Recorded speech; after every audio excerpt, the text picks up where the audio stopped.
Patriots Beat podcast here on the CLNS Media Podcast Network and on Patriots Press Pass. I'm Evan Lazar. With me, as always, is Alex Barth, and I'm stumbling on my words right now, Alex, because I just realized that that's the last time I'm probably going to do that open. And that is obviously very sad and a little bit emotional there. So I apologize that I literally almost blanked completely just now and like blacked out as I was doing that, something that I've done, probably 500 times in the last year and a half. And so those that don't know, that aren't on Twitter or just aren't obsessed with looking at my Twitter, which is totally fair, I am leaving CLNS at the end of the week here. Tomorrow is my last day with the company. And just to get right to the point, that means that this is my last podcast on Patriots Beat, which is obviously extremely sad. And Alex and I are going to reminisce and talk about this a little bit to start off the show and discuss what the future holds. But before we get into the future for the pod, and it will involve Alex, so that will be good for all of you to still have Alex around here. I just want to say that when I started the podcast, when I took it over for Trags, we had a couple weeks there where we were kind of shuffling through guests, like maybe doing it as a show where I have a revolving door of guests and things like that. And after a while, I was just like, this is silly. Like, I'm just going to text Alex and be like, let's do this together, because as everybody that is our OGs of CLNS and of Patriots Press Pass, Alex obviously used to work here full time with me, and we used to tackle the Patriots together on the beat. And we missed it. We obviously have a great on-field and off-field, friendship. And so we wanted to continue to work together on the air. So it really took off when I brought my buddy Alex back and was like, hey, we got to do this together. And since then, the lives that we get, the comments that we get, all the questions at the Q&As, the amount of views, whether it's YouTube or on the Spotify stream or RSS feed for the little inside baseball there, the amount of traction that the podcast has gotten, it's been unbelievable. And we just can't thank you enough. I can't thank you enough for all of it. The fact that we can, on a random May day in the middle of the off season, say, hey, we're doing a live Q&A today at 4:00, come hang out. And we have a bunch of questions and we never have to kind of sit there and twiddle our thumbs. It means so much to me. It means so much to both of us. And we just appreciate all of it so much. And I'm definitely going to miss the pod. I'm going to miss doing it with you, Alex. I'm going to miss interacting with the people in the comments section, even the ones that hate us and hate me, or troll us, I guess you should say. I don't think it's personal. Troll us. But yeah, it's just, it's bittersweet here today to be wrapping up on the final podcast. And, we'll obviously remember and hang on to this for a long time, because this was a lot of fun. Yeah, well said. And congratulations to you. I know you're waiting to announce your next step. I'll confirm. I won't give it away, although people seem to think you're coming to the hub. Apparently I hinted at that. That's not it. So you can rule that one out. I wouldn't let territory. him and I will say one come thing, in and overshadow me. Can I say one thing? Yeah. I'm not going to the Athletic, okay? Like, everybody thinks I'm going to the Athletic. That's like the number one thing. DMs, replies, Evan's going to the Athletic. I'm telling you right now, it's not the Athletic, okay? I'm not going to tell you where. You are still covering the Patriots. I think you should make that clear. Yes. I'm definitely still covering the Patriots.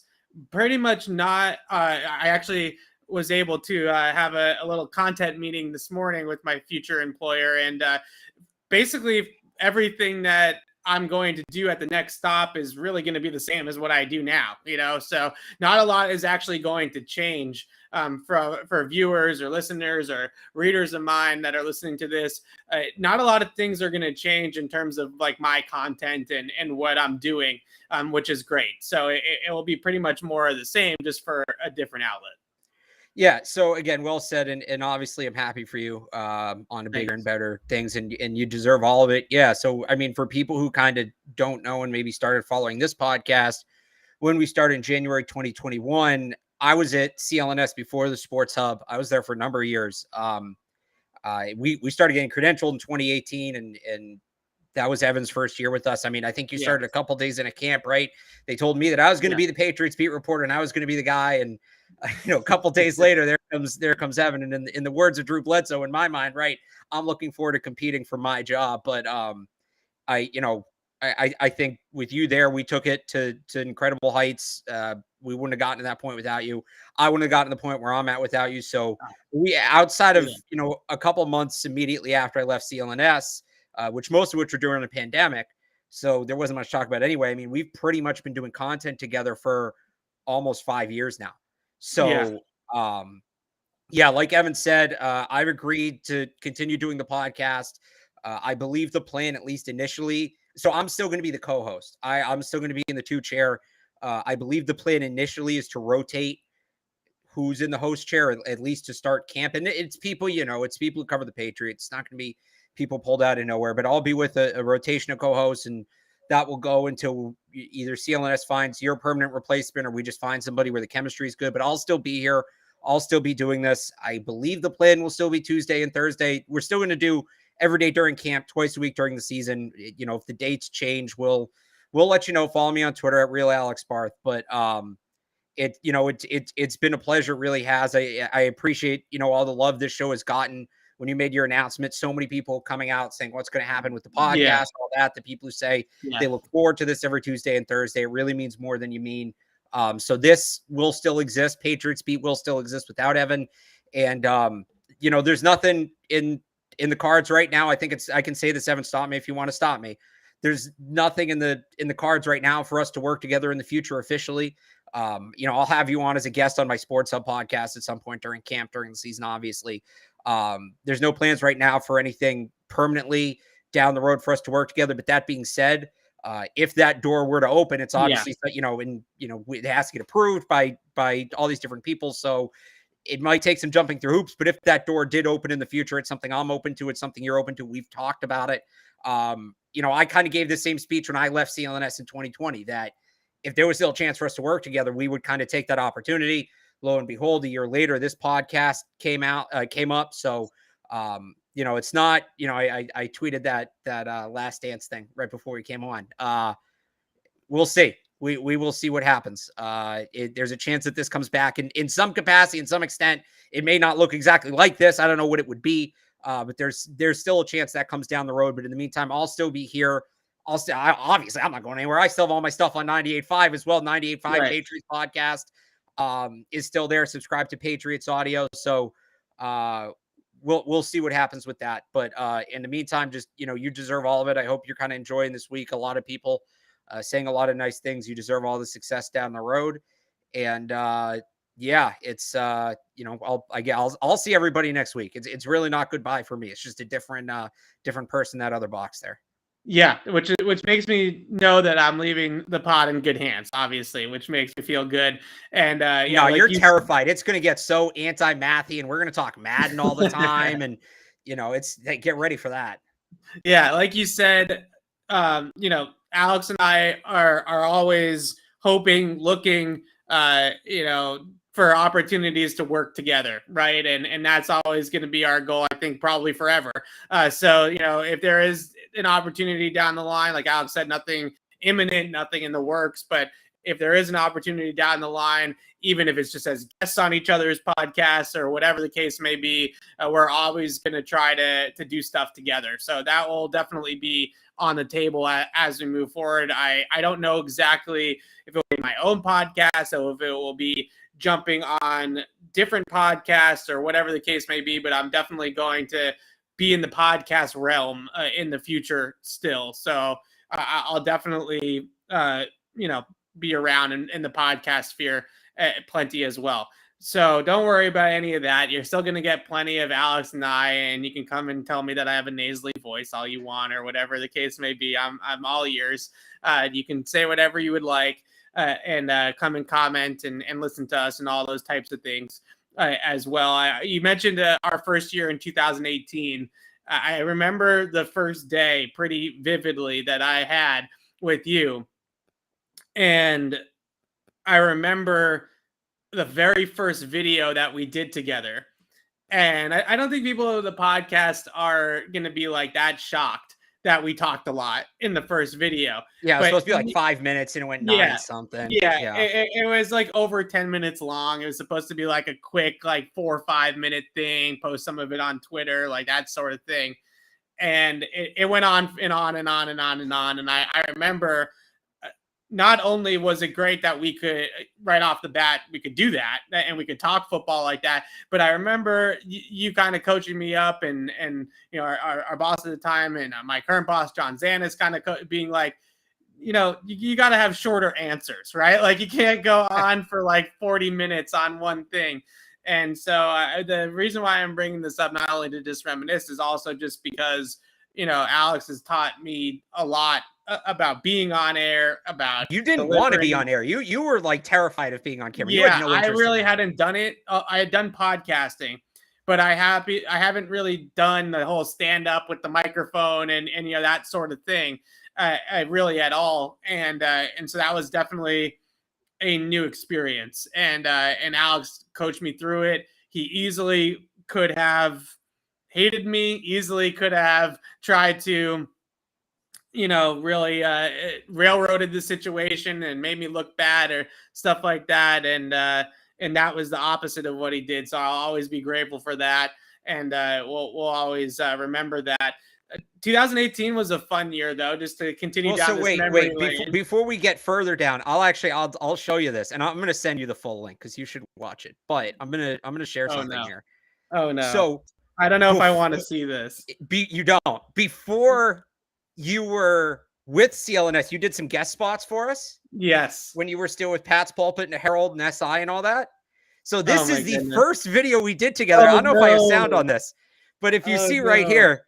This is the first video we did together in 2018, right after the 2018 so draft. Evan, before we start, I got the list here real quick just to remind everybody. This was Patriots. let's pick against the 7th round picks. I think you're both like 50 Danny Etling, Keon Cross, and Ryan Izzo. They love those 7th round picks, right? Look at that. 7th round picks. That's what the whole weekend season. And I'm wearing a Patriots t-shirt during this. Like I'm just a total team honk back. So that still exists on the CLNS Facebook page, but there's probably some rough takes on there. There's probably I haven't watched the whole rough takes.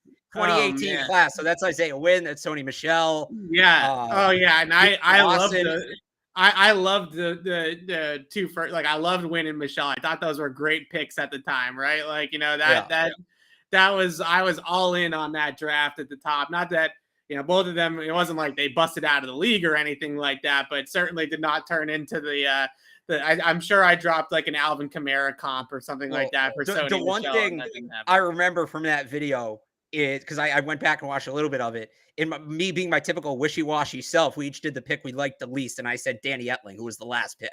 Of course. Which is classic. Always on the fence. I think that was like, you know, aside from the fact that we could like be ourselves on the show, which was always great. I think the other one thing that like really got us going when we started working together now when we started doing the pod together is like we know the buttons to push on each other, right? Like I know that you hate SEC quarterbacks, right? So if I just like say that some SEC quarterback is the next great thing, that's going to get you going about SEC quarterbacks. Or if I start going off about the math, like I know that's going to get you bothered. And I think I can think of probably 500 things that you can say or do to get me triggered. So that was another funny part of the way that we kind of work together and stuff like that is we knew the little things to jab each other about that would get each other going and get the takes rolling. But yeah, 2018, that was a ton of fun for so many different reasons. The success on the field for the Patriots was obviously the best part, getting to cover a Super Bowl together, going to Atlanta together. Yes, we did stay in a Airbnb, I believe it was, with no heat in the middle of February or early February. Or hot water. or hot Shout out water. to Trags for setting that up. Yeah, and we had to. I think I slept with like 3 sweatshirts on or something like that, and we eventually had to move out of that Airbnb into a hotel because that's how bad it was. It was. I think we got back one night and there was no internet, and I think that was the final straw, just because we needed the internet for our jobs. So like that was obviously, we can put on sweatshirts and things like that, but once the internet went out, that was like, okay, well now we can't even work here. So that's not going to work. I remember we all went to Pittsburgh, right, in 2018. Watched what we thought was the end of the dynasty, quite frankly, when they lost to the Steelers in Pittsburgh. That game, the game started. They hit Chris Hogan. The Steelers defense forgets to cover. Was it Chris Hogan? Or I think it was Chris Hogan, right? Or it was like an 80-yard touchdown, and he had that invisibility cloak on that he often does against Pittsburgh, and they hit that touchdown. And I don't think they scored again for the rest of the game, or maybe they got a field goal, and that was the rest of the scoring for them. That was the Joe Hayden pick in that game, and we came back and we shot a video, and the title was, "Is this what the end of the Patriots dynasty looks like?" And the thumbnail was us just looking both ridiculous. Yeah, because we like hadn't slept. I think we went straight. I went straight, I think, from the airport to Gillette to shoot those videos. And it was like, is this what the end of the Patriots dynasty looks like? And then the still image was just us losing our minds. Yep. So that was a funny one. And then the next week, did you go? I wasn't there. The Miami, I was at the Miami Miracle game too. Yeah. So I went to that one solo, but I mean, at that point in that season, after the Miami scored the lateral touchdown, I mean, if anybody told you at that point that they thought that they were going to go on to win the Super Bowl, then I think they were lying, right? I point blank think they were lying. And then we went on a great run, obviously, to the Super Bowl, and Alex and I got to go, and I think that right then and there, like our very first year as credentialed reporters, and you get to go cover a Super Bowl, like in person, like that was just wild, right off the bat to do that.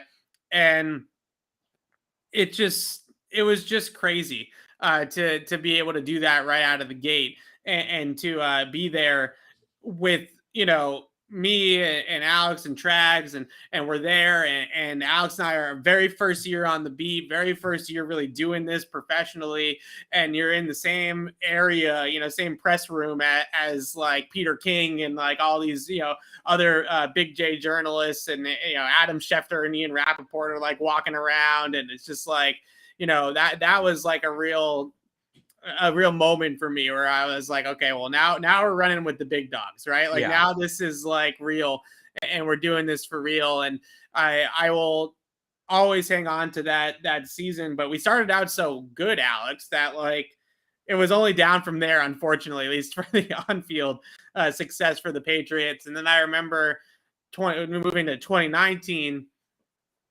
it was right after that Miami Week 17 loss. You and I were still there at like 2:00 in the morning taping a video about the Titans, right? Because no one thought that the Titans were the Patriots were going to play on Wild Card Weekend. And so we film a video, and I'm sure if you could find that video somewhere, I don't know if it exists anymore. The two of us were just like extremely miserable that not only did the Patriots lose to Miami and lose the number 1 seed, but then they lost the bye, and now they're playing on Wild Card Weekend. I know I had plans for Wild Card Weekend. I thought I did too. Yep.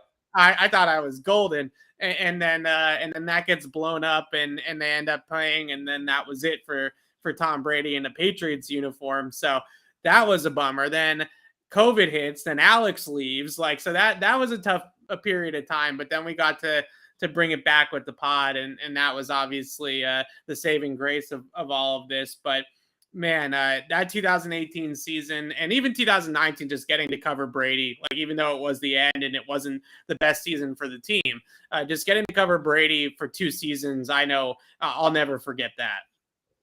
Yeah, I mean, like, again, I don't think I'm giving too much away. You're still going to be on the beat, right? Yes. So it's not like either of us are leaving the like we're kind of inching towards this little bit of finality with us covering the Patriots. It's very much not the case. Yeah, that's true. It does sound a little bit like an end. Yeah. Yeah, no. That's not. Again, I'm still going to be back on the podcast. You're going to be in Foxborough on Wednesday. Like I'm going to see you in Foxborough on Wednesday. I would imagine so. Yes. So it's not like either of us are done covering the Patriots, but yeah, it was, to kind of start the way we started. And somebody just said in the chat, we got 2 years of Brady and then Cam and now Mac. We really kind of hit this. We've experienced a little bit of everything. And I think it's been cool, just to kind of be, have somebody else who's also just experiencing and be a part of it. Right. To go through this with somebody like, and we went through some of the tracks too. And like, he was so over all of it, right? Yeah. We were at the Super Bowl in 2018, February 2019. He could not have cared less. Yeah. Like he was at Super because he's done this so many times. So, the fact that we started the same year, we kind of had some of those same experiences. I mean, like we're coming from the same background. We went to college together, which we didn't know when we started working together. Although I still take credit for making you quit sports radio, for giving you a 6:30 Monday morning shift on sports radio. I still think I get credit for pushing you in this direction. But sure. Yeah, there's a line of people that want to take credit for pointing my career in the right direction. For anybody, if I'm going to give that to anybody, I guess I'll give it to you. All right. So it was just cool. And again, hopefully this isn't the end of us working together. It's the end for now. That's the reality of it. It's a business and you got to uphold certain agreements and things like that. But it's been, if this is it, what a way to start a career. What a way to start a career. It's been pretty cool. So there you go. Yes, absolutely. And there's a lot of people in the chat making guesses and all this stuff. I'm not employed by this new employer yet. So I'm just going to wait until I'm on their payroll until I start announcing things and things like that. It's not the Sports Hub. It's not the Athletic. Those are the two we've rolled out. And it's not CLNS. Yes. It's not the Athletic. That's the one I wanted to get off my chest because I've gotten so many messages, DMs, whatever. To be fair, it seemed obvious. I think that really throws a wrench in some people's plans that you're not going to the Athletic. I think people had that like written in. Now people are probably so confused. Yep, there you go. Else we got ESPN, BSJ. Oh, yeah. I wanted to say no to the Athletic just because I knew that would get people to be like, very, very confused, right? Let's see some Patriots breaking news now. They've announced the official titles for all their they've announced their assistant coaching staff for the season. I don't see Evan's name on this list. So you can rule that one out. That's true. I'm not going to the coaching staff. Mike Pellegrino did make a joke towards me that I could join the coaching staff. I don't think he was being serious. I think he was kind of jabbing. Well, you're not listed here, so there you go. I'm not listed there. That's true. All right. Let's talk a little bit about training camp, though. We can reminisce. Might as well, right? On our own time. So we have plenty of time to do that. But here, did you see where was it like the media guide or something like that? Here we go. I got it. A bunch of people just tweeted it. Yeah. Okay. So we'll start here. It wasn't where I was going to start, but I think it's worth starting here since this is important. Joe Judge officially listed as the offensive assistant / quarterbacks coach now. Matt Patricia, senior football advisor / O-line coach, and Steve Belichick and Gerard Mayo are both just linebackers coaches. No inside outside anymore labels, and no O coordinator, no D coordinator as expected. But I think the defensive side of the ball has been in place now for a couple of years, so that's not a surprise or anything. Offensively, though, go ahead. Just the one interesting thing there, and you just mentioned this, there's no, like, it's not inside outside linebackers coach for Steve Belichick and Gerard Mayo, right? It had been in the past. I think Gerard was inside, Steve was outside. They've got a lot of guys that in theory could do both and they've had that in the past, but I think this year, especially, they've got a lot of guys that could do both. Josh Uche, Ronnie Perkins said he could probably do it a little bit. I think Mac Wilson's a guy who can maybe give you some snaps in that regard. I think Raekwon McMillan's a guy who could give you some snaps in that regard. And that's something I've kind of been wondering heading into camp here is, we kind of look at the inside linebacker spot and the edge spot, and we've looked at them very separately in the context of this team the last few years, and the personnel sort of dictated that. Remember when we got all worked up about Chase Winovich playing middle linebacker against the Ravens, right? I wonder if this is a sign that there's going to be more, the personnel is going to be more interchangeable between those two roles this year. And it adds to that positionless defense thing, right? So that's kind of interesting to me. It doesn't say anything definitively, but to kind of take that inside-outside designation away, there's obviously a purpose to that. Everything has a purpose. I find that a little interesting. That catches my attention for sure. Yeah. Let's move over to the offense side, though, because that was a good synopsis of that. On offense, Joe Judge is now being labeled with the quarterbacks, right? He is the quarterbacks coach for the season. Not even like assistant. He's just the quarterbacks coach. This goes back to something that I was going to bring up anyways, because it's clearly a top storyline heading into training camp. Not just who's calling plays, but just who's running the show, right? On the offensive side of the football, because I think in a lot of times, in a lot of instances, you do worry about having too many voices in Mac Jones in particular's head, where Joe Judge is working with them, Patricia's working with them, Belichick's working with them, and there has to be a unified message to the quarterback. So if Joe Judge is the quarterback's coach, and I've been on this take for a while now, and this just cements it for me because they're actually labeling him the quarterback's coach, then he's going to be the one that's going to be working with Mac 24/7, right? He's going to be attached to Mac Jones's hip. He's going to be with him during positional drills. He's going to be with him during meetings, during film, during install, like whatever. If he's going to be with him all that time, and Matt Patricia is going to be with the offensive lineman, it still does not make sense to me from a streamlined perspective that then they're going to get to Sunday and Matt Patricia is going to have the play sheet. That's to me seems like the exact thing that I would worry about with this, which is too many voices inside Mac Jones's head.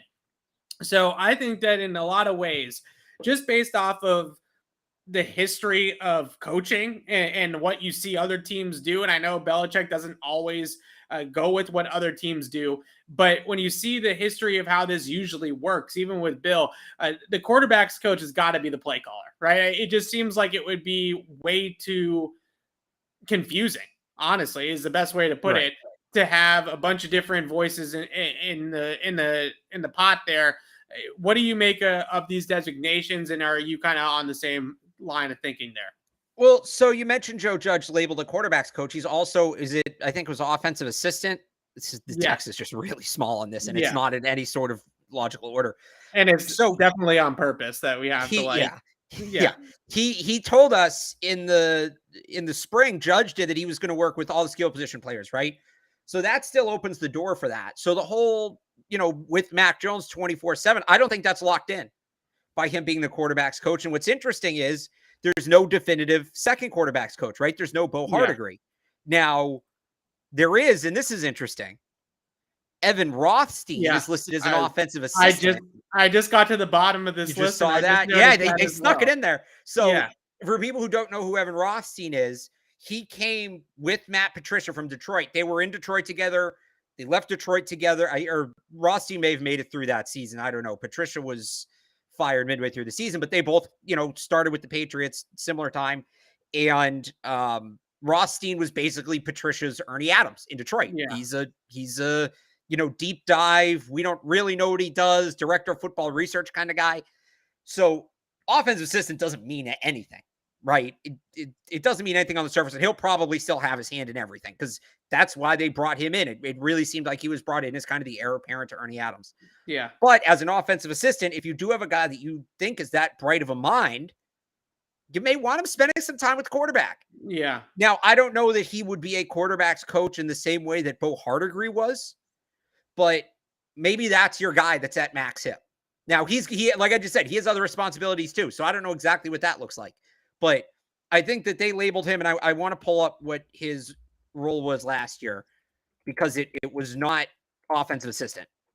Yeah, it's interesting while you're pulling that up because you mentioned that he could be a guy that could be in Mac's ear or helping Mac out. I know you're going to hate hearing this, Alex, but with Rothstein's background of being a very analytical type of guy, it is interesting that maybe he could be somebody like what we've heard with Belichick in the past, that's kind of dissecting the other defense for a quarterback, right? And saying, this is their tendencies. This is what they do. This is the coverage that they run. It's 3rd and 7. Their go-to coverage is X, right? Or it's 2nd and 8, and their go-to coverage is Y.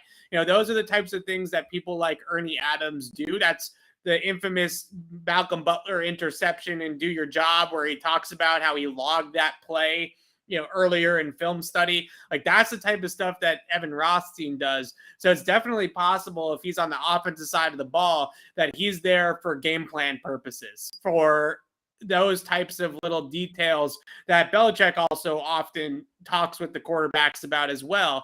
But maybe it's just another layer there for Evan Rothstein. It's very interesting that he's now officially on the coaching staff. So here's his resume. He was with, he went to SUNY Cortland. That's tough for us as Ithaca guys here. Hey, you know what? Whatever. Still the greatest ending. Cortaca 2014, still the greatest ending to a football game I've ever seen. So he spent 2 seasons as an offensive QC at Syracuse. Yes. As well as, and he was with their video operations department. Then, so 2 seasons there. Then he went to the Lions. He was the special teams QC. Then he was the team's, oh boy, here we go. You ready? He was the team's special projects coach in 2014. That I think was literally Ernie's title at one point in time. No, he was, at one point. Ernie's, for the majority of his career, was the director of football research. But right, so at one that point doesn't mean anything. So, Michael Lombardi, projects coach. Special projects was Michael Lombardi as well in the 2000. That sounds right. Patriots. Yeah. Yes. So then he goes from special teams QC, quality control. He's the team's special projects coach for 1 year. Then it says promoted. So I guess we don't know what special projects mean, but supposedly this is a step up. Was promoted to offensive assistant / research and analysis. Sure. From 15 to 17. And then for the math. 2 years after that, he was the head coach assistant of research and analysis. So maybe start doing more on the defensive side of the ball. Then he didn't have a title. He was just there. It says Rothstein worked with the coaching staff in all facets of preparation for the team's weekly opponents, in addition to assisting head coach Matt Patricia. That was 18 to 20. And then he came to New England, and last year his title was just research and analysis / coaching. Right. So all over the place. So what he does is very similar to what Ernie did. Right. But now he's officially on the coaching staff, which tells you that they, in my mind, they're going to use him for game planning. I don't think that this is the guy that's going to be, working on Mac Jones's footwork and quarterback drills, right? I think this is going to be the guy that really talks about tendencies for the other team and scouts the other team and does a deep dive into that sort of thing. So very interesting coaching staff developments. As I mentioned, the setup right now. So one more thing I want to add, and I just want to parrot something I heard Scott Zolak say on 98.5 The Sports Hub this morning, but it was very interesting. There's been a lot of some comparisons made to the last time Bill didn't have an OC or a DC, which was in Cleveland. Yeah. Right. And then early on where that came from, there was actually a similar setup with Parcells at one point here when Zoe played here. And what he said was what would happen sometimes, especially in key situations in the game, or just whenever he felt like it, Parcells would go to whoever was calling the plays and say, hey, run it. Hey, let's go. Hey, they can't stop the run it. Hey, they're really biting. Let's go play action. Hey, we should throw here. Hey, let's go run past these next two, right? And Zoe kind of insinuated it could be something like that. And that's really interesting, where you may have a play caller calling the actual, let's go, spread Y right, spider 2 Y banana, which I don't know if that's in their playbook or not at this point. The Bruins hired somebody named John Gruden yesterday. Spider 2 Y banana has been in my head. It might be a coach that's saying, hey, let's go spider 2 Y banana here. But they're saying that because Bill said to them, hey, I want to go play action right now. Right. And that would make a lot of sense, right? Yeah. For them to do at this point, where you have somebody choosing the exact play, but Bill still is kind of picking the overall philosophy, the overall theme of the offense. Maybe he's the one coming up with the script, the first 10 plays of the game, the first whatever it is plays of the half, right? I heard Zoe say that today. that makes a ton of sense. That would make a lot of sense for it to be that sort of operation on both offense and defense. Hey, let's blitz here. Hey, we've kind of given them this look. We've kind of given them a bunch of single high here. Let's try cover 3 and just drop a cover 3 in here and see how they react. And then a different coach picks the actual assignment. That makes a lot of sense. So that would be interesting. From what I've heard, the 2019 season on the defensive side of the ball was a lot like that, right? Because Brian Flores takes a job with the Miami Dolphins after Super Bowl 53, and they go with the Steve Belichick, Gerard Mayo tandem. And it wasn't really until around halfway through 2019 that Steve really started to take the play sheet.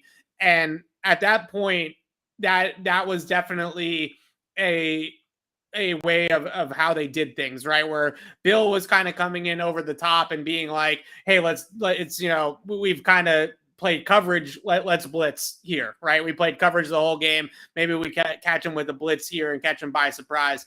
Whereas then maybe like you were saying, the actual call is maybe made off of a sheet that's got a few selections there for Steve Belichick based off the game install, based off the game plan of the 4 or 5 blitzes that they like against that opponent. So it's a way of kind of, it's a succession line, right? It's a lack of a better way of putting it. It's kind of dumbing it down for the play caller where he doesn't have as much of that run pass or blitz coverage type of analysis to get into. And it's more like, this is what we're doing.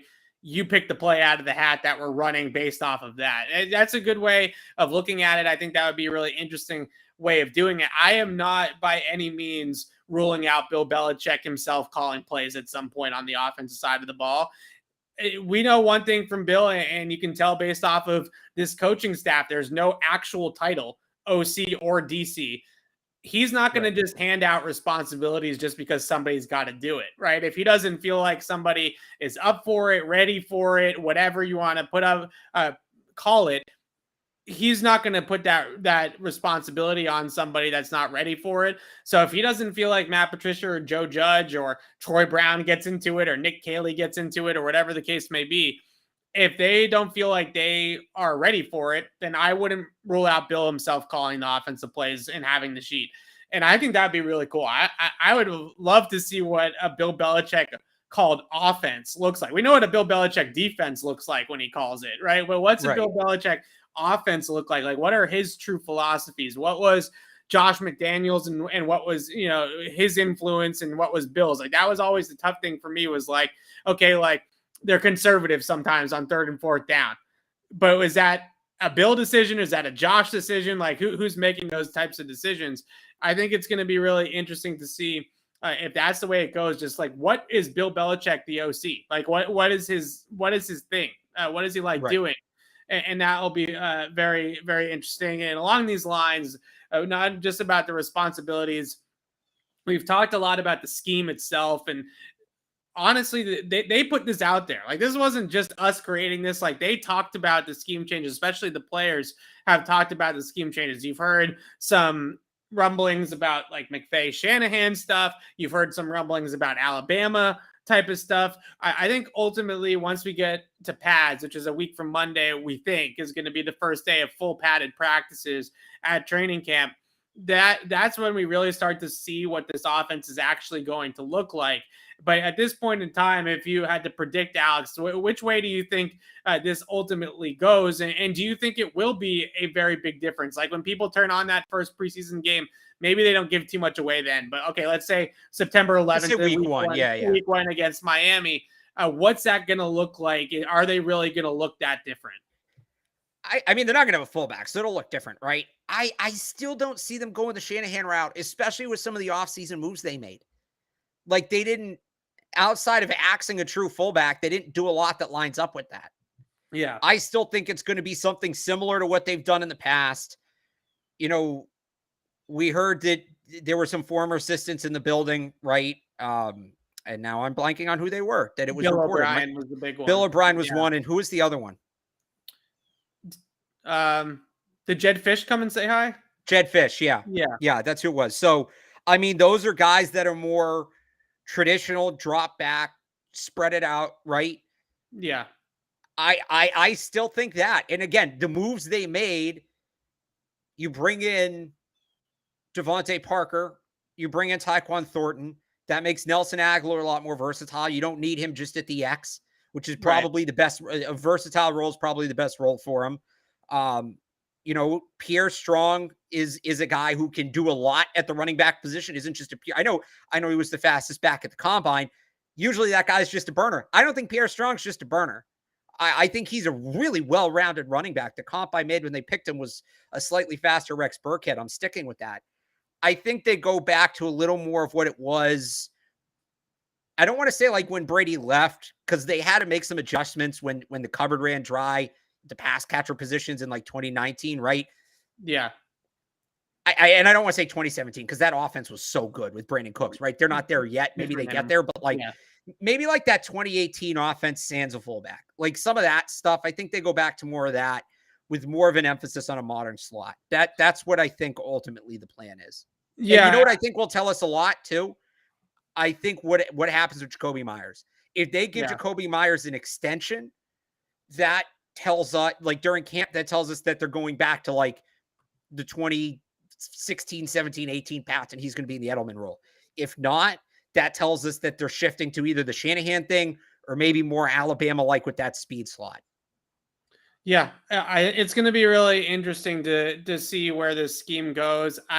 What I am still going to harp on, and I know I'm like the RPO broken record, right? But it's not just RPOs, it's motion, it's modernizing the scheme, right? And I think that's where they really ultimately want to head, is they've got to keep up. Like they've got to really keep up with the times and the way that things are sort of broken out. And I think that's what the goal is here. And I think the other goal is clearly that between McDaniels and Brady, they were so entrenched in the terminology and the way that they did things under the former OC that it became like only those two guys really knew what was going on, right? And now that Brady's gone, especially now that McDaniels is gone, it really is difficult to teach that intricacies of that detailed of a scheme to a whole new group of players with whole new coaches, right? With a whole new group of coaches. Right. So I think the streamlining, it comes from that. But the closer and closer that we get to training camp and to next Wednesday,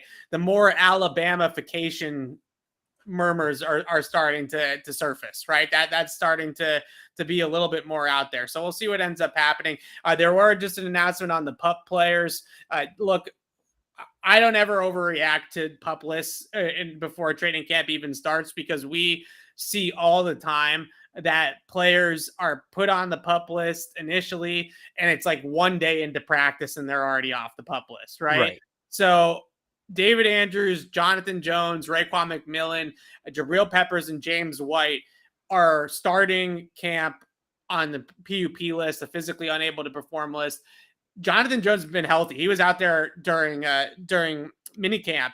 It wasn't even like in a red jersey. Now, granted, it's not pads and there's no real contact, but I'm just saying, like, he had no limitations at minicamp. Andrews was a little bit limited during minicamp. He didn't do much. I think a lot of that's because he's a veteran, though, right? And there's really not much to push at that point, especially for offensive line.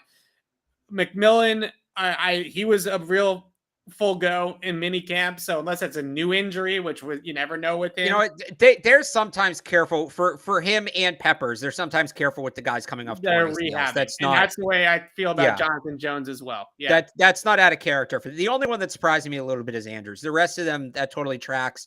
What does surprise me and is encouraging is Marcus Jones, not on there, not on NFI. Yeah. So he had, I think he had double shoulder surgery, right? In the offseason. Healthy enough to do some things, right? And he was right. And remember, he was in red all spring. He was in the non-contact jersey all spring. So it looks like he's good to go. It looks like he's full go. So that's really encouraging. Obviously he's in red. We didn't get to see a ton of him in the spring. He's a guy I was really looking forward to watching. So there's the lighter side of it is, Marcus Jones apparently good to go. James White, No, James White is not a surprise at all, obviously. No. I think that out of all the names, I am not concerned about any of the first 5 names that I rattled off, or whatever it was. 1, 2, 3, 4. Yeah, 4 names. Because I think those guys are going to come off the PUP list pretty quickly. Andrews, McMillan, Peppers, Jones.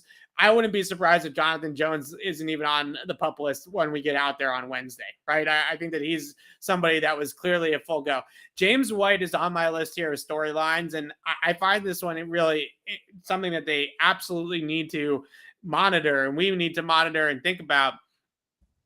Mac Jones is the type of quarterback, just like Tom Brady before him, that checkdowns is a huge part of keeping yourself ahead of the chains because you are not a mobile quarterback. So with mobile quarterbacks, let's say Lamar or Kyler or whatever, they can be their own check down, right? So there's nothing to open downfield. They take the 3 or 4 yards, run out of bounds, and they live to see another play. With a guy like Mac, checking the football down to a player like James White, having that reliability of somebody like James White out of the backfield. We saw how successful even throwing to Brandon Bolden that he was at times last year. This is a big, big thing for, I think, for this offense. Bolden's not here anymore. We hope that Pierre Strong can eventually develop into this guy, but that's a big ask year one. Maybe JJ Taylor gets some opportunity here. We saw Ty Montgomery work out of the backfield a little bit in minicamp. James White's health and whether or not he starts the season on the active list, whether he can even play at the same level that he played at in the past. This is a big X factor for them going into this season. Yeah, I think it's monumental. And people are mad during the draft. They have so many running backs. Why do they need a running back? This was why. The depth wasn't what it appeared to be on the roster. And that is such a crucial role, Evan. You're right. I thought Brandon Bolden, he actually exceeded my expectations filling in last year, but it still just wasn't the same. You need a guy in that role who can really thrive in that spot. And that wasn't exactly Bolden's skill set. I think Pierre Strong should be viewed as the favorite. I think he's the best fit. The funny thing is, like, Ramondre and Damian Harris can catch passes. They did so in college and did it well. This actually goes back to Sony Michel. Sony Michel was a good receiver in college too, but they seem to kind of pigeonhole these early down backs into just that role. Yeah. There's very few guys they have do both. You know, Rex Burkhead's the guy that comes to mind there, but they need that guy. They need a guy who's going to catch passes out of the backfield. It's a big thing. And I think, you know, if it's not Strong, it gets interesting. I think then they have to kind of put Ramondre in that spot. I'd go Ramondre over Harris just because I think Ramondre is such a good blocker, but this is a big opportunity for Pierre Strong. And I'm not going to fall into the trap again. Last year, everybody remembers me. They redshirt all their running backs. None of the first round backs ever play. See Ramondre in 2022. I was an idiot. Okay, we were both on that train. We were both very wrong. But the difference is that the early down back role doesn't involve blitz pickup. It doesn't involve route running. It's a much more simplified role, right? It's make the read and run with the football and protect it, right? Well, those are your three things. Make the correct read, run with the ball, protect the football. Like if you get the 5 yards that are blocked, they actually don't. A lot of time they don't even care, right? Like just get the 4 or 5 yards and keep us ahead of the chain. So that role is much easier to play than the James White role is. It's night and day in terms of the mental workload that they have. The flip side of that though is they need somebody right now. It's not a matter of we want to redshirt him. Well, they may not have an option. They may just not have the bodies, right? If not him, who? That's what it might come down to. Are you going to use Ramondre? And look, I think Ramondre in that role would be great. I really do. I just don't think they're going to do it. But basically, they're going to have to do something they don't want to do. Either Ramondre is going to have to play a significant percentage of the snaps, splitting two roles, or they're going to have to put a rookie in that spot. I don't think JJ Taylor can maybe give you some snaps there, but I don't think he can be the primary guy. He's not a good enough blocker. Obviously, if James White comes back, it changes the conversation. But if he's not there, I don't think Kevin Harris is that guy. I mean, he got 21 passes his last year in college, which isn't bad, but he's not that level of receiver. Again, maybe you go Damian Harris, but if you're going to go that route at that point, to me, you go Ramondre. And I think I feel like I'm missing a back, but that's it. So at a certain point, they're going to have they have to break a trend one way or the other. It's which trend do they break? Yeah, I think ultimately it might have to be Ramondre. Like I think that he's probably got the best skill set for it. That isn't a rookie, right? That isn't Pierre Strong. It's going to be an interesting thing to look at. And I would also just mention again to not completely sleep on a guy like Ty Montgomery in that role, just because he's got the experience. He's very Brandon Bolden-ish. He's a professional. He's been around the block. He's played the pass catching back role in other systems. He's played that role in New Orleans in particular, which has some overlap with what the Patriots do in terms of that particular role and assignment. They have a lot of option routes and things like that coming out of the backfield for those guys like Alvin Kamara. So I think that is a possibility as well. So that let me because that is the guy I forgot because he's listed as a wide receiver. So Ty Montgomery is very interesting here for a number of reasons. Can he fill that role? How do they view him? Because I think something we're going to talk about when we get later in a camp is, and we're really starting to do the roster stuff, right? Yes. Are they keeping 6 receivers? 5 guys are a lock. Are they keeping 6? If Montgomery makes the team, is he the 6th receiver or is he a 4th or 5th running back? And then if that's so if Ty Montgomery is here to be in that, and this is where we get into the stuff, and I've written about this for 98.5, and I love this, right? The at-large roster spots. The 5 or 6 spots that can truly be won by just the best player on the roster, regardless of position. If Ty Montgomery makes a team, but they view him as a running back, well, that opens the door for, I know a lot of people want to talk about Trey Nixon. I think Christian Wilkerson could be in play there as well. Maybe a little Jordan Humphrey. Well, if he makes the team in that role, but they still view him as a 6th receiver, and they're still going to keep 4 running backs, well, they're not keeping 4 running backs and 7 receivers. So, that might box those guys out. You get into the 3rd tight end conversation too. So that Ty Montgomery makes this thing really interesting. He's a true wild card. And that's going to be something that's fascinating to watch down the step here, down the stretch. It's difficult because when I did my initial 53-man roster projection after minicamp, if you keep, like you were saying, this is an example, if you keep Ty Montgomery on the roster, it's really hard to find a spot for Trey Nixon, or it's really hard to carry 3 tight ends at that point, right? Right. So it gets really tricky when we talk about numbers at skill positions just in general. Well, you can only carry so many skilled guys on the offensive side of the ball. You got other needs and other holes to fill. So maybe ultimately they used it last year a lot. I think they're going to use it this year a lot. Is it possible that a guy like Ossie or Dalton Keene, someone along those lines, is signed to the practice squad, and then if they feel like they need to, they can game day elevate that player to get a third tight end on the game day roster, and maybe they deactivate, one of the younger receivers like a Nixon or a Thornton or something like that, but they want to get those guys on the 53 to protect them.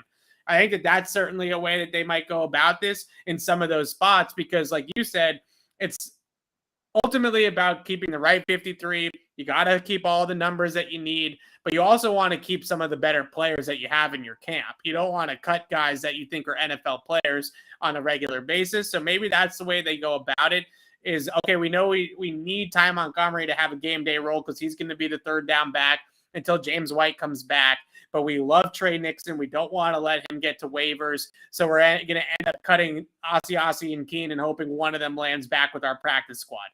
And that might be the solution. So it's really, really interesting to see this with the running backs with James White.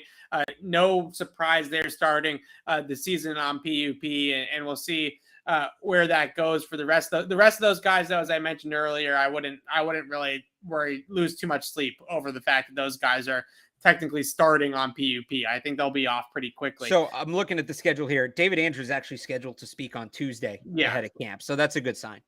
Yeah, I think that he's going to be just fine. Okay, a couple of more things here before we wrap. I think the other big question that we haven't really tackled, we talked to linebackers, we've talked a lot about offense, but I want to talk about one more thing on the offense, and that's the offensive line.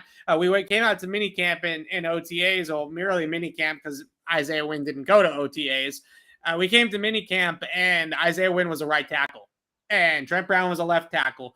Do you expect on Wednesday, when the starting 5 offensive linemen roll out there with Mac Jones, that it's going to be the same that it was in minicamp?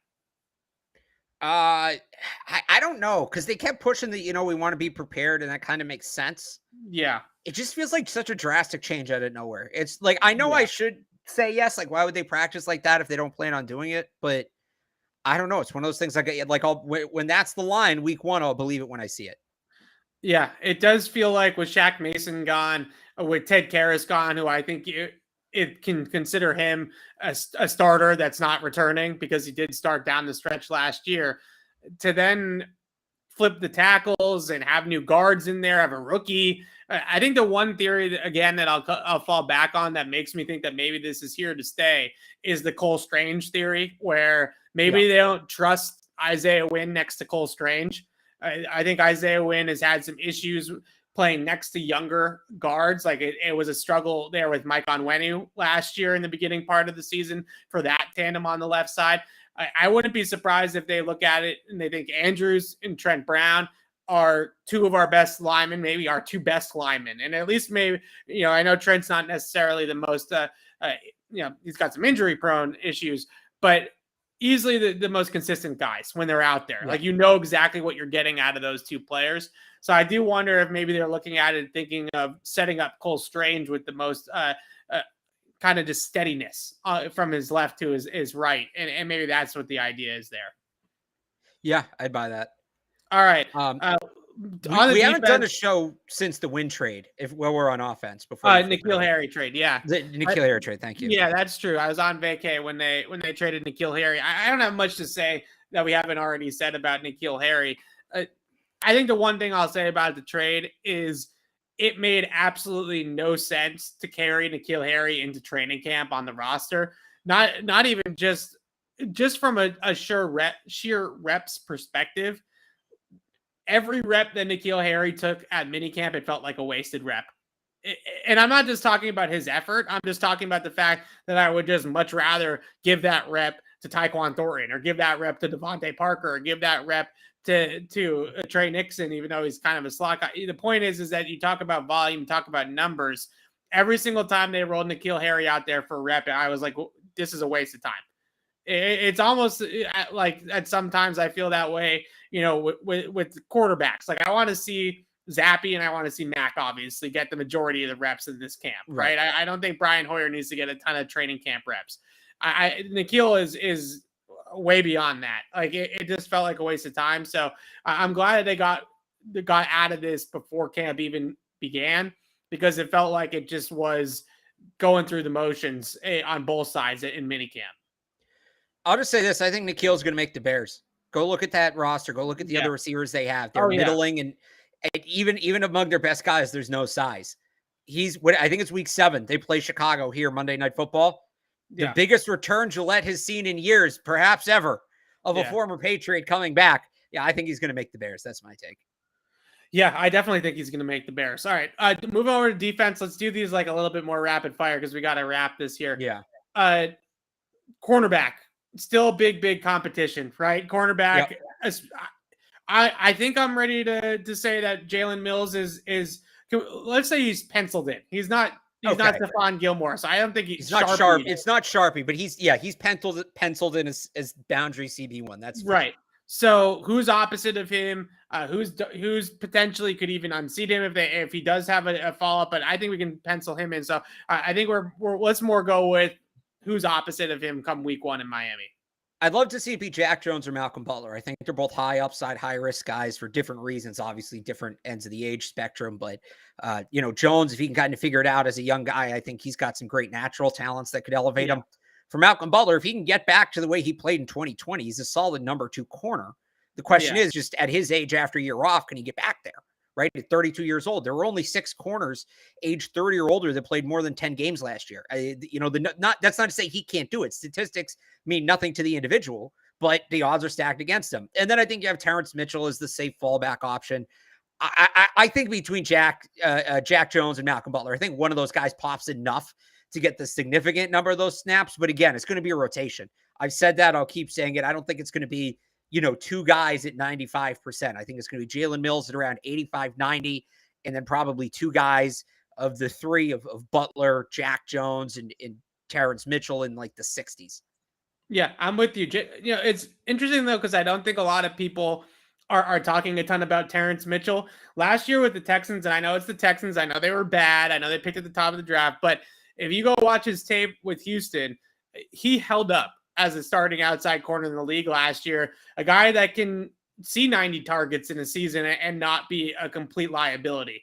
Someone that can stay afloat in that spot. And for this year, that's probably what they're looking for. Guys that are fundamentally sound, that can tackle, that are scheme versatile, and that can just survive out there on an island at times. That I think is Terrence Mitchell. I agree with you 100%, though, that guys like Jack Jones, Malcolm Butler have much higher upside.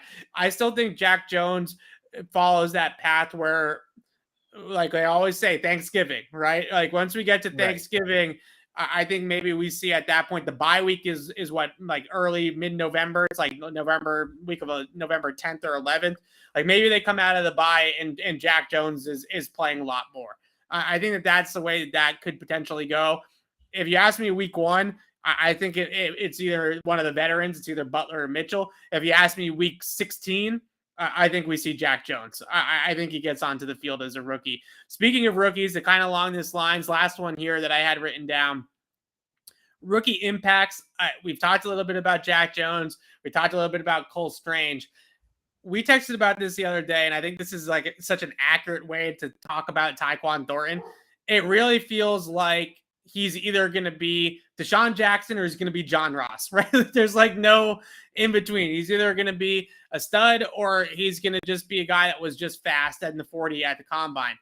Where are your hopes? What are your expectations for Tyquan Thornton going into year one?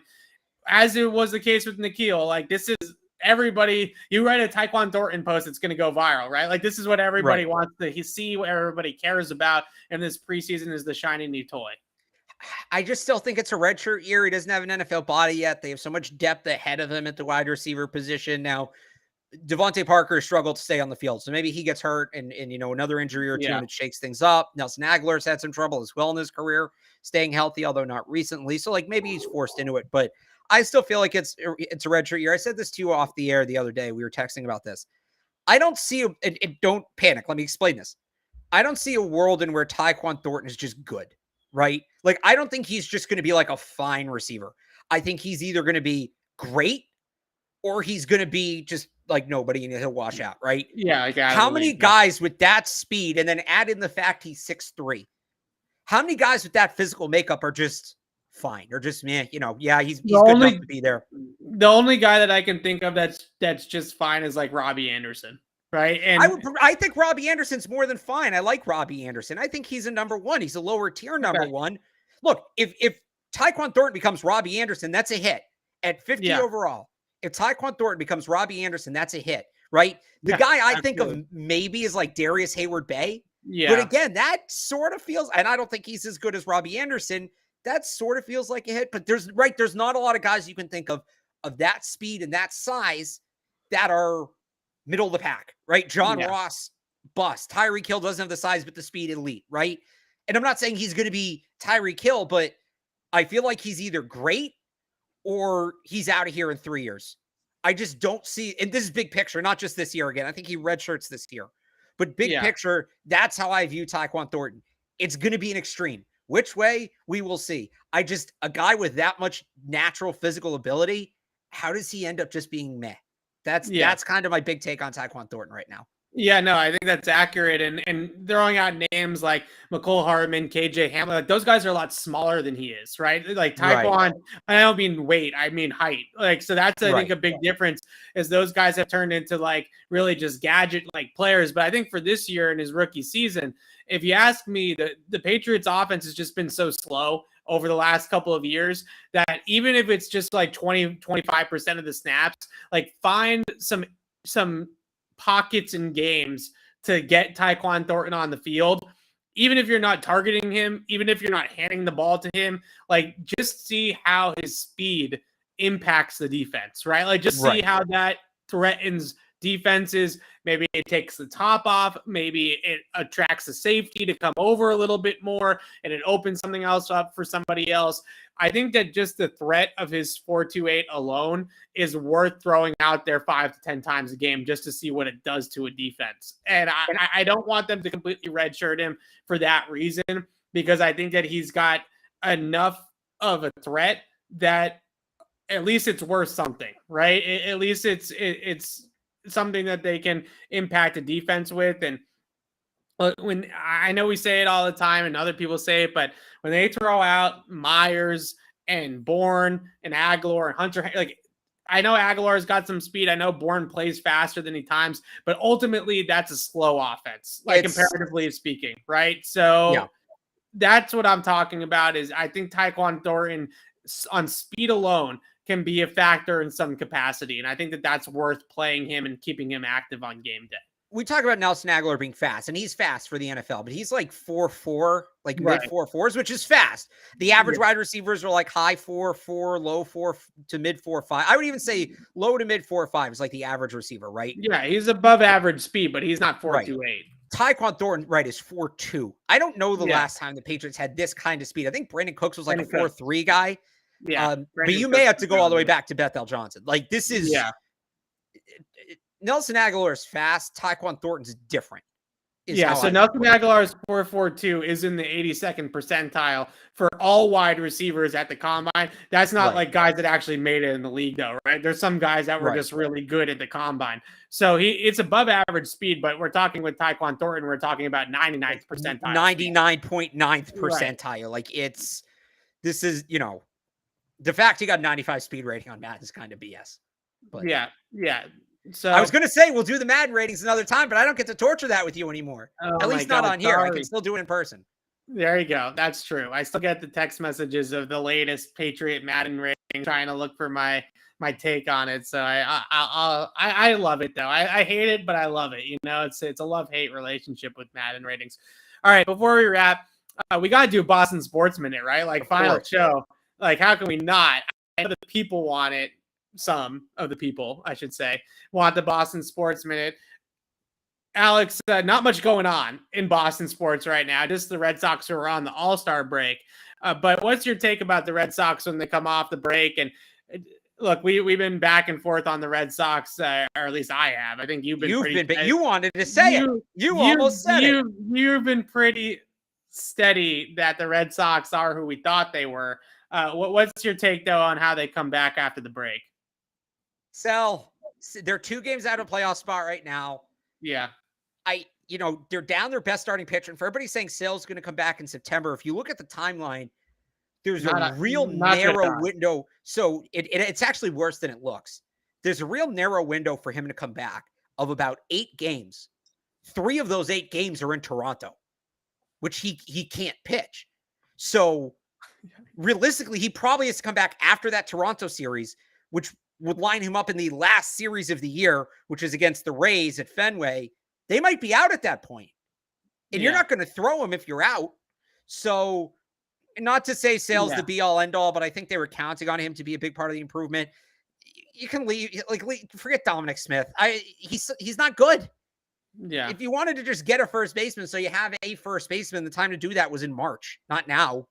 Way too late. At this point, and you know way more about his progress than I do. I know he's been hurt, but if they want to, isn't Tristan Cassius just do Tristan Cassius in August? There's some lingering issues with his injury. I think if he was fully healthy, he'd be up. And now you're getting to the point where if they're going to be out of it enough, they might not bring him up so they don't burn service time, which would be the right thing to do at that point. It should have never gotten to that point. But if it gets that point, the one other thing I'll say on the Red Sox, the Matt Olson offer for Rafael Devers. Oh, terrible. They think he's dumb enough. And credit to him, he's not. He knows his value. Yeah. Oh, he laughed at it. I'm glad he took it. I'm glad he laughed at him. I'm glad he took it personally. Yeah. And by the way, Red Sox fans, they think you're dumb enough to think that's the way to run a baseball team that wants to win. Yeah. They think you're dumb enough to see that, get on their side, and go and spend $15 for a Miller Lite. Yeah. Red Sox fans should take that personally. It's the same freaking thing as John Lester and as Mookie and Xander and now Devers. The lack of ability to keep homegrown talent. The last true homegrown cornerstone player they kept is Dustin Pedroia. That was over a decade ago. And don't tell me Christian Vasquez. Yeah. I love Christian Vasquez. I do. I think he's an underrated player. He's not that level of player. If Christian Vasquez is the best player you're keeping, quit. Give up. It's sad. And the only silver lining, and you know me, Evan, I like to put a positive spin on things. Here's my positive spin on if and probably when Rafael Devers leaves. We don't have to go through this again for a while because they don't have another potential franchise cornerstone budding superstar to cheap out on and let walk. Like maybe it's Cassis, maybe it's Marcelo Mayer. That's 7 or 8 years down the road at this point if those guys pan out. Devers was signed by Ben Cherington. Mookie Betts was drafted by Ben Cherington. Xander Bogaerts, believe it or not, was actually a Theo Epstein guy. The wells run dry. Dave Dombrowski completely tapped out the farm system, and Chaim Bloom's pretty much putting it all on his ability to draft and develop. And then either those players come up and succeed or they get traded for capable players. That's what you're relying on right now. When Betts left, there was still Bogaerts and Devers. That's not the case right now. The cupboard's dry if Devers leaves. It's ridiculous. It's ridiculous. And it's teetering to the point. I'm not there yet because unless they get Juan Soto. If they get Juan Soto, so they're not going to get Juan Soto. It's teetering to the point where you start to question whether or not you really want John Henry to be the owner of the Red Sox. Like, I'm not fully there yet because I think that a lot of the time the grass is always greener, right? Like you look at it and it could be worse. It could be Jeremy Jacobs, right? It could really be worse. But you look at John Henry, and I do think there's a lot of validity to the take that he's got Liverpool, he's got the Penguins. They're supposedly trying to bring a NBA team to Las Vegas as a part of an expansion. That would be John Henry or what's it called, Fenway Sports Group or whatever, led ownership. These other entities that he has, it's very clear that the Red Sox are no longer his sole focus. And look, I know that Robert Kraft, for example, has other business ventures, but the Patriots are his only team other than the Revs, which doesn't count because the payroll's not high enough, right? So Robert Kraft is sinking all of his money in terms of sports management into the Patriots. And now that Henry's got his hands in all these different pots, it's clear that it's not the sole focus. And if he's going to go out there and he's going to pay Mo Salah, $40 million a year to stay at Liverpool, but he won't give the money to Rafael Devers, like, it's staring right at you, Red Sox fans, where his priorities lie. So I'm teetering on that with John Henry. I got my eye on him. I don't know if it matters enough to him anymore. Like, he's turning into, when they first bought the Red Sox, he was a machine. Like, he wanted to be the guy that broke the curse, right? Like, he wanted to deliver a championship. Now it feels like he's like in that Jeremy Jacobs territory where all he wants to do is be competitive to sell beers and sell tickets to Fenway Park, right? Like, that's sort of the way it's going now. And Red Sox fans shouldn't take that. And I'm also a little bit fed up really quickly with, Sale's coming back and Evaldi's coming back and Whitlock's coming back. Now I'm hearing news about James Paxton, like, making a return. And like, give me a break. Like, none of these guys are coming to save the season. It's too little too late. Right. I was optimistic that Chris Sale might, but then of course he's broken already within 2 starts. So, I don't think so anymore, obviously. These other guys are not coming to save the day. Like, James Paxton returning in August is not going to make the Red Sox a World Series contender. Like, it's just not going to happen. So it stinks that the Red Sox do this. It stinks that this is even a conversation with Rafael Devers. Like, this should absolutely be a done deal. I will say, though, the Yankees, I don't think they'll ever let Aaron Judge actually walk, but they're kind of going through it with Aaron Judge a little bit too, right? With arbitration and contract negotiations and stuff like that. We see what's happening with the Nationals and Juan Soto. Like, there's not a lot of the league right now is kind of struggling to ink these contracts with their superstar players. So I guess they can give them that caveat, but I'm still done with that. All right. And no Red Sox Celtics or Bruins takes really right now. I don't think. So we're really in the dead of the offseason there. But Red Sox, that wraps up the Boston Sports Minute. We'll go and wrap this up now. And now I don't even know what to say. Like, I don't even know what to say to wrap up the show, because this is definitely the worst part about this right now is saying goodbye to everybody. I think I can say that, Alex, you're going to be on the pod on Tuesday, though, right? I guess so. Somebody in the comments said they're looking forward to reading your articles in the Nantasket Beach Tribune. It's actually the Whole Times. It's the name of that newspaper, not where Evan's going, but it is the Whole Times. Yeah, the Whole Times. I mean, come on. That's a newspaper. Right. I've read it. Get it right. It's the whole time. So that's yeah. Actually, I don't know. The Nantasket Beach Tribune might also be a thing. I don't know about that. Evan's not going there though. As much as I'm sure he would love that. Yeah, I'll be here on. I don't know. So I don't know what the case will be if we'll do Tuesday or because we're doing a show every day during camp. We'll just hit the ground running on Wednesday, the first day of camp, and do Wednesday, Thursday, Friday. So follow me on Twitter at Real Alex Barth. Follow Patriots CLNS for the update. I'll be back either Tuesday or Wednesday next week. I just don't know what the schedule is. Yeah, maybe we'll do a full hour, just me on the Madden ratings on Tuesday, and then we'll get into it on Wednesday. There we go. You can carry the hour by yourself. I have faith in you. And I saw earlier when we were talking and reminiscing earlier. Yeah, I'll pop in from time to time. I won't leave Alex completely hanging, and I'll come in and say what's up from time to time. So don't worry about that. I'll definitely try to make some guest appearances. And again, I can't thank everybody enough.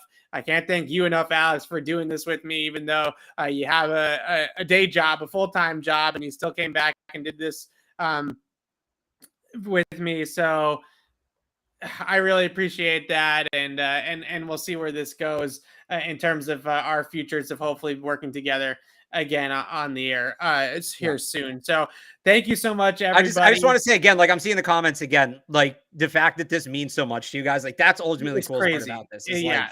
Yes. And I hope you guys keep watching. I feel like I'm saying this as if people are going to leave. I hope you guys don't leave and you keep watching the show. But that's the coolest part about this is, when I see people talk about this, like I see people refer this on Reddit or on Twitter or whatever as like a podcast for people to listen to and people looking for Patriots podcasts. Like that's the coolest thing. So I'm not going anywhere. I'll still talk to you guys, but I'll just use this as a chance to say it really means a lot to see those kind of comments. And I appreciate you guys. And on behalf of the podcast, Evan, and on behalf of the listeners, best of luck to you with what's next. And you deserve it. You're going to kill it. Thank you. Yeah, I can't agree with you more about what you said about it meaning so much to people. The number one question that I've gotten since I announced that I was leaving CLNS is what's happening with the podcast. People telling me you got to keep doing the podcast. Like that is just so cool. I get sent to me a lot, like on Reddit, like what's the best Patriots podcast, and our name pops up. Like that's just so cool. Like I can't even begin to state how cool that is. So we appreciate you guys. I'll make my announcement on Monday. All right. The long national crisis will be over soon. Okay. I know everybody's busting my chops about milking it and not making this. For what it's worth, I tried to get him to announce it on the podcast. I wanted him to do that, but I thought about it. I did think about it. All right. But until next time, I don't know when next time will be, but next time will be. All right, I'll put it to you that way. Or next time for hopefully then it's Barth and Lazar, which was at one point the working name of the show. So until Barth and Lazar. There you go. Signing off until Barth and Lazar. I'm Evan Lazar. He's Alex Barth. We will see you guys very soon, and I'll see you next week. Alex will see you next week, and we'll both see you next week out at training camp. So keep it right here for all your Patriots training camp coverages. See you, everybody, and thank you again so much, and we'll see you soon.